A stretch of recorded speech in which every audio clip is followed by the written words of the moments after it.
Hello दोस्तों, स्वागत है आप सभी का KCC education IAS aspirant channel पर। मेरा नाम है कौशल कुमार। मैं आशा करता हूं आप सभी लोग अच्छे होंगे, स्वस्थ होंगे। दोस्तों, भारतीय संविधान की सीरीज में एक और अद्भुत मौलिक अधिकार लेकर आपके समक्ष हम उपस्थित हो चुके हैं। दोस्तों, आज हम आपको कराने वाले हैं भारतीय संविधान का 7वां मौलिक अधिकार, जिसका नाम है संवैधानिक उपचार का अधिकार। यह अनुच्छेद 32 से 35 तक प्राप्त होता है। जी हाँ दोस्तों, अब आपको लग रहा होगा कि मैंने 7वां मौलिक अधिकार क्यों कहा है, क्योंकि वर्तमान समय में हमारे 6 मौलिक अधिकार हैं, लेकिन जब संविधान बना था तो मूल संविधान में 7 मौलिक अधिकार थे। पिछली वीडियो में आपको बता चुका हूं कि जो हमारा संपत्ति का अधिकार है उसको मौलिक जो अधिकार है उससे हटा दिया गया है और अब उसको एक कानूनी अधिकार बना दिया गया है और वो मौलिक अधिकार नहीं रहा है। इसलिए वर्तमान में 6 मौलिक अधिकार हैं, लेकिन क्योंकि ये क्रम वाइज दे रखे हैं इसलिए आपको क्रम से सारी चीज़ों को याद कर लेना है। संविधान की कुछ चीज़ों को बारीकी से समझ लीजिए, क्योंकि यहाँ पर काफ़ी नंबर का मटेरियल बनता है और स्पेशली भाग 3 जो हम आपको करा रहे हैं मौलिक अधिकारों को लेके, तो ये भाग 3 का लास्ट पार्ट रहेगा। लास्ट पार्ट मतलब हम जब 35 जो अनुच्छेद है वो आपको कवर करा देंगे तो ये भाग 3 कंप्लीट हो जाएगा।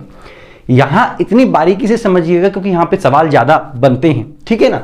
तो आज कुछ चीजें आप लोगों को पहली बार ही पता चलेंगी और अगर ऐसा है तो प्लीज कमेंट बॉक्स के अंतर्गत कमेंट जरूर करें। और आप लोग कहां से बिलोंग करते हैं, आप हमारे साथ हमारे चैनल पर किस किस शहर से, किस किस राज्य से और अन्य अगर कंट्रीज से भी आप हमारे साथ जुड़ते हैं तो प्लीज आप जो भी लोकेशन से हमारे साथ जुड़ रहे हैं अपनी लोकेशन का नाम जरूर लिखा करें, इससे हमारा हौसला बढ़ता है थोड़ा सा।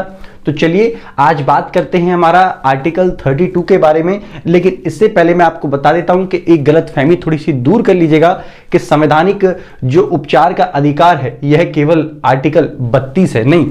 संवैधानिक उपचार का जो अधिकार है ये हमारा आर्टिकल 32 से लेकर 35 तक हमारा प्राप्त होगा। तो ये थोड़ा सा कंफ्यूजन रहता है, तो इस बात को आप दूर करिएगा क्योंकि इसकी वजह से आप गलती कर सकते हैं। आर्टिकल 32 एक्चुअल में क्या कहता है वो मैं आपको आज पूरा का पूरा एक्सप्लेन करने वाला हूं, ठीक है। क्योंकि कई सारे मास्टरों के द्वारा भी ये क्या है कि टीचर्स के द्वारा भी थोड़ा समझा रखा है कि आर्टिकल 32 ही संविधान का उपचार है, बट आर्टिकल 32 ये लिखा हुआ है संविधान के अंदर तो वो आपके समक्ष है। मैं इसको समझाता हूं एक एक करके पॉइंट क्या क्या है। तो अनुच्छेद जो 32 है वो कहता है कि इस भाग द्वारा प्रदत्त अधिकार, जी हां, यानी कि ये जो भाग है इस भाग के द्वारा जितने भी हमारे अधिकारों को दिया गया है, भाग 3 के द्वारा जो अधिकार दिए गए हैं उनको प्रवर्तित करने के लिए उपचार का अधिकार, जी हां, उपचार का अधिकार आपको प्रदान करता है हमारा आर्टिकल 32। ये अब ये उपचार क्या है, जैसे आप देखिएगा कि कभी कभी आपको कुछ मतलब तकलीफ हो जाती है शरीर में, यानी कि आप बीमार पड़ जाते हैं तो आप उपचार के लिए, ट्रीटमेंट के लिए कहाँ जाते हैं, तो आप जाते हैं हमारे चिकित्सक के पास, डॉक्टर के पास, ताकि आपका ट्रीटमेंट हो सके। लेकिन अगर भाग 3 में कोई भी गड़बड़ होती है, क्योंकि मौलिक अधिकार हैं, इनके बिना जीवन सरल नहीं हो पाएगा, ना जीवन संभव हो पाएगा। एक मानव जीवन जीने के लिए ये मौलिक अधिकार मतलब अनिवार्य हैं। तो इसीलिए इन मौलिक अधिकारों का यदि कोई अतिक्रमण करता है तो संविधान स्वयं अपने आप में इसकी संरक्षण करता है, इसकी रक्षा करता है। इस बात को आपको थोड़ा सा ध्यान रखना है। इसीलिए आर्टिकल 32 को क्या कहा जाता है, मौलिक अधिकारों का संरक्षक भी कहा जाता है कि अपने ही मौलिक, मतलब ये भी एक मौलिक अधिकार है लेकिन अपने आप का स्वतः का ये क्या कर रहा है, संरक्षण भी कर रहा है। तो जितने भी आपके मौलिक अधिकार हमने करवाए हैं अभी तक 7, यानी कि अब एक हट गया है तो 6 मौलिक अधिकार हैं और 6 के 6 मौलिक अधिकारों को ये प्रोटेक्ट करता है। तो ये हमारा इससे संबंधित है कि संविधान अपने आप में उपचार करने का काम भी करता है।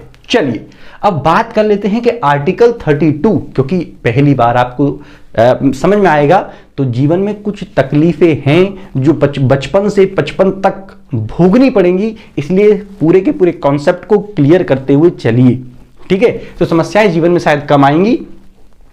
ये जो आर्टिकल 32 है ये किस बारे में हमको अधिकार देता है कि हम किस मामले में मतलब संवैधानिक उपचार का प्रावधान ये करता है, तो ये थोड़ा ध्यान से समझने वाली बात है क्योंकि इसमें कई सारी डाउट आपको हो जाते हैं। तो ध्यान रखिएगा, संवैधानिक उपचार का अधिकार का मतलब है कि ये राज्य से भी आपको अधिकार देता है राज्य से अधिकार का मतलब है एक तरीके से ये आपको सरकार से प्रोटेक्ट कर रहा है, या जितने भी हमारे सरकारी डिपार्टमेंट हैं या कार्यालय हैं या संस्थाएं हैं उनसे भी आपको संरक्षण का प्रावधान देता है अगर आपके मौलिक अधिकारों का अतिक्रमण हो रहा है या आपका शोषण हो रहा है तो। दूसरी बात, अगर कोई मानव या कोई व्यक्ति या कोई नागरिक भी आपके मौलिक अधिकारों को छीनने का प्रयास करता है तो ये उनसे भी आपके मौलिक अधिकारों का संरक्षण प्रदान करता है। लेकिन अब यहां पर कुछ बात समझने वाली है कि आपने सुना होगा कि अगर आपके मौलिक अधिकारों का अतिक्रमण हो रहा है, खंडन हो रहा है, हनन हो रहा है, ऐसे शब्दों का प्रयोग आपने सुना होगा, यानी कि आपके मौलिक अधिकार छीने जा रहे हैं, लेकिन ये राज्य के द्वारा छीने जाएं, किसी सरकारी कार्यालय या सरकारी कर्मचारी के द्वारा अगर आपके मौलिक अधिकारों के साथ छेड़छाड़ होती है तो आप सीधा सुप्रीम कोर्ट जा सकते हैं या फिर हाई कोर्ट भी जा सकते हैं। लेकिन आप सुप्रीम कोर्ट सीधे जा रहे हैं तो आपको ये रीजन देना पड़ेगा कि आप हाई कोर्ट में क्यों नहीं गए, वो रीजन बता देना है। बट ऐसा जरूरी नहीं है कि आप वहां जाएंगे तो आप पर तलवार चला दी जाएगी, ऐसा कुछ नहीं है, आप सीधा भी जा सकते हैं। बट एक वो सवाल पूछेंगे आपसे सुप्रीम कोर्ट में कि आप हाई कोर्ट क्यों नहीं गए, पहले हाई कोर्ट जाना चाहिए था। लेकिन मैं आपको यही बता दूं कि सबसे पहला मौलिक अधिकारों के संरक्षण के मामले में सुप्रीम कोर्ट का यानी कि सर्वोच्च न्यायालय का प्राथमिक अधिकार क्षेत्र हमारा बनता है। तो क्योंकि इसके प्राथमिक क्षेत्र अधिकार के अंतर्गत आता है सुप्रीम कोर्ट के, तो इनका संरक्षक केवल और केवल सुप्रीम कोर्ट को कहा जाता है, ये आपको थोड़ा ध्यान रखना है। तो अगर राज्य कर रहा है या सरकार कर रहा है तो सीधा आप कोर्ट जा सकते हैं। लेकिन अगर किसी सामान्य नागरिक के द्वारा, देश के किसी सामान्य नागरिक या आदमी के द्वारा, व्यक्ति के द्वारा अगर आपके मौलिक अधिकारों का अतिक्रमण किया गया है, खंडन किया गया है, उल्लंघन किया गया है, तो फिर आप सीधे सुप्रीम कोर्ट न जाके एक पूरी जो सामान्य कानूनी प्रक्रिया होती है उसको फॉलो करते हैं। तो इस बात को आपको ध्यान रखना है कि केवल और केवल सीधा सुप्रीम कोर्ट कब जा सकते हैं, जब आप सरकार या सरकारी कार्यालय या सरकारी कर्मचारी के माध्यम से आपके मौलिक अधिकारों का खंडन हो रहा है। लेकिन अगर एक सामान्य नागरिक ने कर दिया है तो फिर आप पहले एफआईआर करेंगे, मुकदमा दायर करेंगे, कोर्ट में सुनवाई होगी, फिर हाई कोर्ट जाएंगे, आपको फैसला समझ में नहीं आता है तो फिर आप अपील करेंगे सुप्रीम कोर्ट के लिए। ऐसे करके प्रोसेस है आपके सामान्य नागरिक के बारे में अगर ये आपके अधिकारों का अतिक्रमण करते हैं तो। आई होप आपको ये पहली बार ये डाउट क्लियर हुआ होगा। अब बात कर लेते हैं डॉक्टर बी.आर. अम्बेडकर की कि डॉक्टर बी.आर. अम्बेडकर ने आखिर मौलिक अधिकारों को लेकर क्या कहा है। तो ध्यान रखिएगा, डॉक्टर बी.आर. अम्बेडकर ने इनको कहा है ये संविधान का उपचार यानी कि ट्रीटमेंट करने वाले अधिकार हैं, या फिर यानी कि जो आर्टिकल 32 है इसको। अब बात करें हमारा संविधान की आत्मा और हृदय, ये शब्द याद रखिएगा कि अम्बेडकर जी ने तो यहां तक कह दिया कि ये जो आर्टिकल 32 है ये संवैधानिक जो संवैधानिक उपचारों का अधिकार है, ये जो मौलिक अधिकार है आपका, यानी कि आर्टिकल 32 स्पेशली या 35 तक इन्होंने कहा कि ये तो आत्मा है पूरे संविधान की, या इसका हृदय है, दिल है। इनके बिना तो ये क्या है, इनके बिना पूरा का पूरा संविधान ही अर्थविहीन हो जाता है। संविधान का कोई अर्थ ही नहीं है जब आप मौलिक अधिकार नहीं दे रहे हो। क्यों? क्योंकि ये मौलिक अधिकार, ध्यान रखिएगा, संविधान सरकार से भी संरक्षण प्रदान करती है इनका। तो आगे बात करते हैं आर्टिकल 32 के बारे में। तो ये तो हमने बात कर ली कि आखिर डॉक्टर बी.आर. अम्बेडकर आर्टिकल 32 के बारे में या संवैधानिक मौलिक जो उपचार है इसके बारे में क्या कहते हैं। लेकिन अब बात कर रहे हैं कि आखिर जो आर्टिकल 32 है जिसके ऊपर आज हम बातें कर रहे हैं, इसमें प्रमुख रूप से 4 बातें कही गई हैं। इन 4 बातों को आपको ध्यान रखना है, ठीक है। पहली बात है कि यदि आपके मौलिक अधिकारों का खंडन हो रहा है तो आप सुप्रीम कोर्ट के अंतर्गत आवेदन का अधिकार रखते हैं, यानी कि आप सुप्रीम कोर्ट में जा सकते हैं न्याय मांगने के लिए। दूसरी बात, सुप्रीम कोर्ट को दिशा निर्देश, point to be noted, supreme court को दिशा निर्देश या आदेश जारी करने का अधिकार या फिर रिट है। इसको रिट भी कहते हैं, आदेश भी कहते हैं, दिशा निर्देश भी कहते हैं, और इसी को हम कहते हैं रिट। तो ध्यान रखिएगा, अगर आपके मौलिक अधिकारों का खंडन हो रहा है, अतिक्रमण हो रहा है, तो सुप्रीम कोर्ट को रिट जारी करने का या दिशा निर्देश जारी करने का या स्पेशल आदेश देने का अधिकार है आर्टिकल 32 के अकॉर्डिंग। आगे बात करें तीसरा पॉइंट, तो संसद की शक्ति है। ध्यान रखिएगा, संसद के पास यह शक्ति है कि वह क्या करे, सुप्रीम कोर्ट को इस मामले में अधिकार प्रदान करे कि आप दिशा निर्देश जारी कर सकते हैं। अगली बात, चौथी और अंतिम बात जो आर्टिकल 32 कहता है कि यह जो मौलिक अधिकार हैं यह केवल और केवल आपातकाल में निलंबित किए जा सकते हैं। निलंबित का मतलब है कि कुछ समय के लिए मौलिक अधिकारों पर रोक लगाई जा सकती है, लेकिन केवल इमरजेंसी में। कब लगाई जा सकती है? इमरजेंसी में। इमरजेंसी आपको अगर देखना है तो आप इमरजेंसी जो हमारा रहेगा यानी कि आपातकाल, तो उसको हम प्रॉपरली कवर कराएंगे भाग 18 के अंदर, ठीक है। अन्यथा नहीं, इनको और कोई निलंबित नहीं कर सकता। लेकिन कुछ ऐसे मौलिक अधिकार भी हैं जो आपातकाल में भी बने रहते हैं। आपको कमेंट करके बताना है वो कौन से मौलिक अधिकार हैं। इनकी चर्चा हम अगली वीडियो में हालांकि करेंगे, लेकिन फिर भी आप अपनी बात कमेंट बॉक्स के अंतर्गत बता सकते हैं। तो ये तो है हमारा संवैधानिक उपचार का अधिकार। लेकिन एक शब्द आया यहां पर, रिट, कि जो रिट जारी करने का अधिकार है वो सुप्रीम कोर्ट के पास है। तो एक बार रिट शब्द को समझ लेते हैं, क्योंकि यहां से भी क्वेश्चन आते हैं और आर्टिकल 32 में भी इसका वर्णन कर रखा है। तो देखिएगा, सबसे पहले समझते हैं रिट क्या होता है। तो रिट जो शब्द है वो ब्रिटेन से लिया गया है।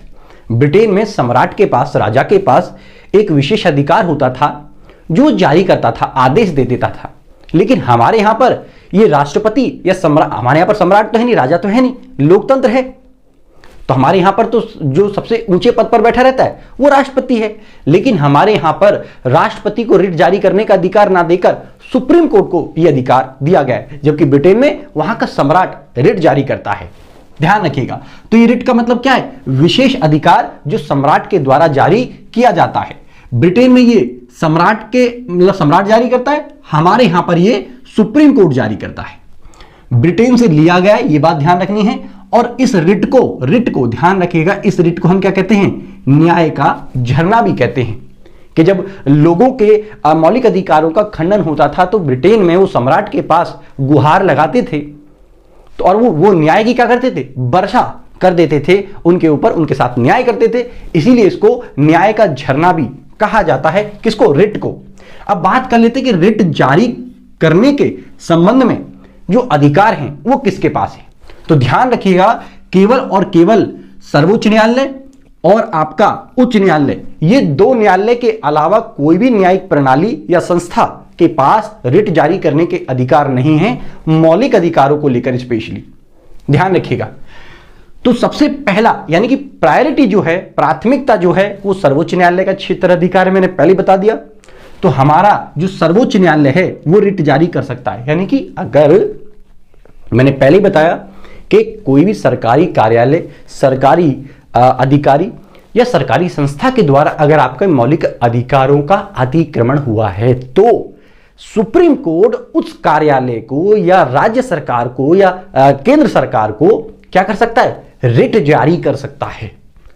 और रिट जारी करेगा तो ये किसके तहत करेगा? आर्टिकल 32 के अकॉर्डिंग ये करेगा, यानी कि सुप्रीम कोर्ट। लेकिन ये भी कर सकता है, उच्च न्यायालय भी कर सकता है, लेकिन ये कौन से आर्टिकल का प्रयोग करेगा? इसका आर्टिकल है आपका 226, 226 अनुच्छेद के अनुसार ये भी रिट जारी कर सकता है। अब बात कर लेते हैं कि सर्वोच्च न्यायालय के द्वारा जो रिट जारी की जाती हैं उसमें क्या अंतर है और उच्च न्यायालय के द्वारा जो रिट जारी करी जाती हैं, इन दोनों में क्या अंतर है।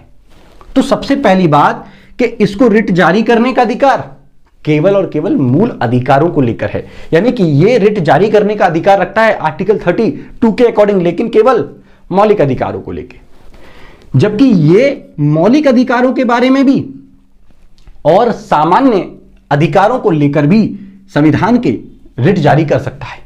यानी कि मौलिक अधिकारों को लेकर तो जारी कर ही सकता है, साथ में जो अन्य कानूनी अधिकार हैं उनको लेकर भी अन्य मामलों में रिट जारी करता है। रिट मतलब एक आदेश दे देता है, एक दिशा निर्देश दे देता है। दूसरी बात करें तो यहां पर ये जो रिट जारी करेगा या तो किसी एक अधिकारी को या फिर राज्य को रिट जारी करता है। ध्यान रखिएगा। आगे बात करें तो ये किसी अधिकारी को भी कर सकता है, राज्य को भी कर सकता है और अपने क्षेत्र अधिकार के अंतर्गत। इसका मतलब है कि मान लीजिए कि कोई भी अपराध से संबंधित या मौलिक अधिकारों के उल्लंघन से संबंधित, ये मान लीजिए यूपी का हाई कोर्ट था और वो अपराधी कहां से बिलोंग करता है, मान लीजिए पंजाब से बिलोंग करता है, तो पंजाब के जो व्यक्ति है उस व्यक्ति के खिलाफ भी, अधिकारी के खिलाफ भी जो यूपी का हाई कोर्ट है वो जारी कर सकता है, क्योंकि उसके क्षेत्र अधिकार के अंतर्गत आता है। चलिए, क्यों? क्योंकि यूपी के व्यक्ति के अधिकारों का हनन हुआ है।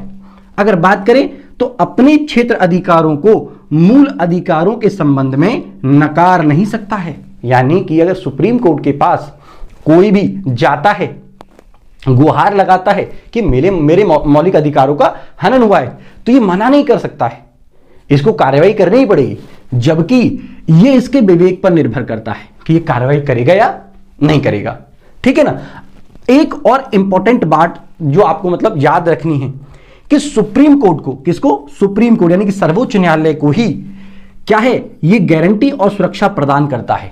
हमारे मौलिक अधिकारों के बारे में सुप्रीम कोर्ट ही ये हमारी इसकी गारंटी और सुरक्षा प्रदान करता है। तो आई होप आर्टिकल 32 आपको प्रॉपरली आज क्लियर हो गया होगा। कोई डाउट है तो प्लीज कमेंट बॉक्स के अंतर्गत लिखें। अभी ये आर्टिकल 32 खत्म नहीं हुआ है, क्योंकि अभी मैंने आपको रिट क्या होता है और रिट जारी करने का जो अधिकार है इसके बारे में बताया है। अभी हमारे रिट के प्रकार रह गए हैं जो अगली वीडियो में आपको समझा दिए जाएंगे। तो प्लीज लाइक, शेयर और सब्सक्राइब करने के लिए मुझे कहना ना पड़े, क्योंकि इससे हमारा हौसला बढ़ेगा और आपका सपोर्ट रहा तो बहुत अच्छे से काफी सारी चीजों को कवर करेंगे। चलिए मिलते हैं आपको नेक्स्ट वीडियो में, तब तक के लिए थैंक यू। जय हिंद, जय भारत।